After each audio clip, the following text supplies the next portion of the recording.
Kelahiran Subang.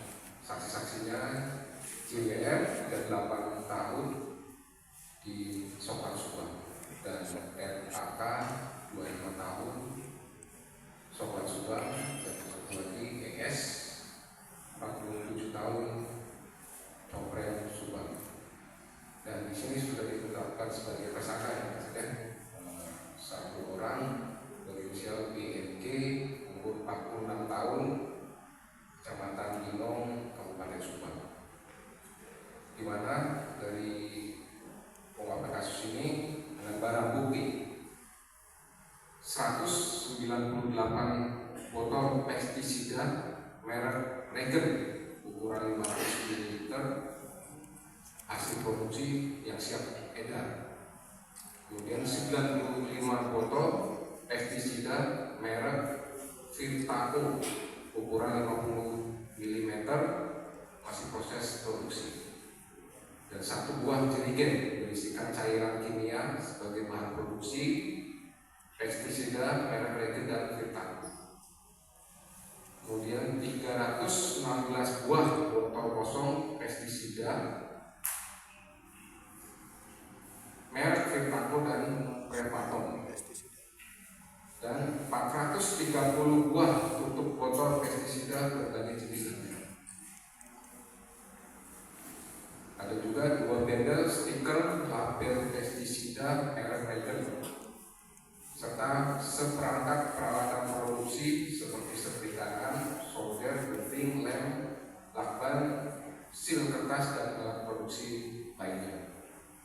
Perlu dijelaskan bahwa kronologis peristiwa ini tadi sudah disampaikan pada hari Senin 9 Juni tahun 2025 sekira pukul 17 waktu Indonesia Barat, Satreskrim Polres Subang mendapatkan informasi dari masyarakat terkait adanya kegiatan pemalsuan pestisida berbagai jenis merek di wilayah Compreng, Kabupaten Subang.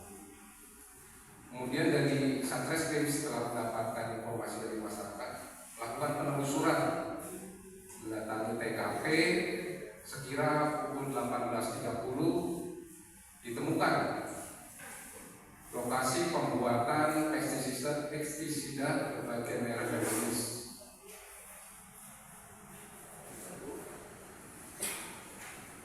Setelah dilakukan penelusuran, di lokasi ditemukan berbagai barang bukti yang ditemukan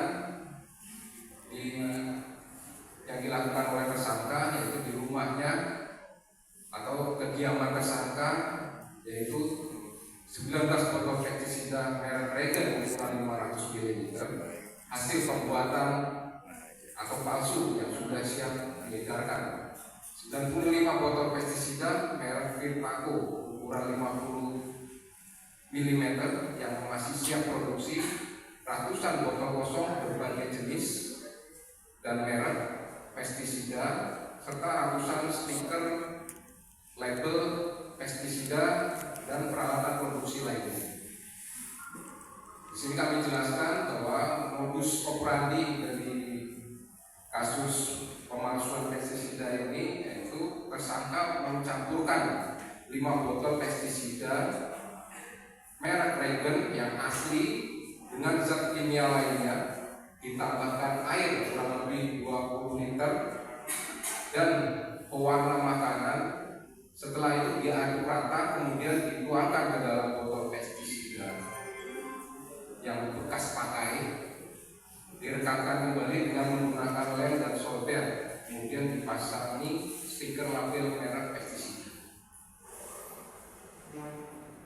Delik sangkaan yang diterapkan di sini, yang disangkakan yaitu pasal 125 junto pasal 77 ayat 1 Undang-Undang Nomor 22 Tahun 2019 tentang sistem budidaya pertanian berkelanjutan, dan atau pasal 62 ayat 1 junto pasal 8 ayat 1 huruf E Undang-Undang Nomor 8 tahun 1999 tentang perlindungan konsumen dengan ancaman pidana penjara paling lama 7 tahun dan atau pidana denda paling banyak sebanyak 5 miliar rupiah.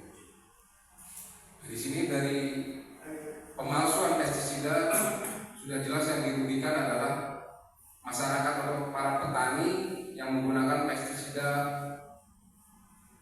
yang diproduksi secara palsu ini. Kemudian para produsen pestisida yang dipalsukan.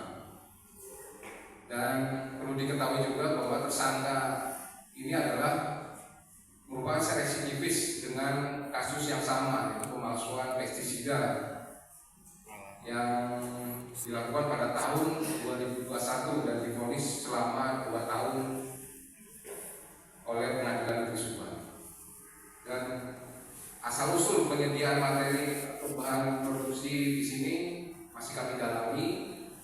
Kemudian dugaan keterlibatan orang pelaku lainnya juga masih kami dalami. Untuk target pemasaran pun masih kami dalami, serta tersangka melakukan pemalsuan pestisida tersebut mendapatkan penghasilan, jumlah penghasilan real dari tersangka masih kami dalami. Demikian yang bisa kami sampaikan kepada rekan-rekan media. Ada pertanyaan? Untuk perbandingan yang asli sama yang diproduksi tersangka berapa? Satu botol itu? Untuk yang asli sama yang diproduksi satu botol itu Membedakan yang asli yang palsu gitu. Bedanya Dari kemasan atau apa? ya, tadi kan untuk yang asli laporan itu masih kami dalami. Yang tadi dijelaskan adalah ditambahkan dari 5 botol pestisida asli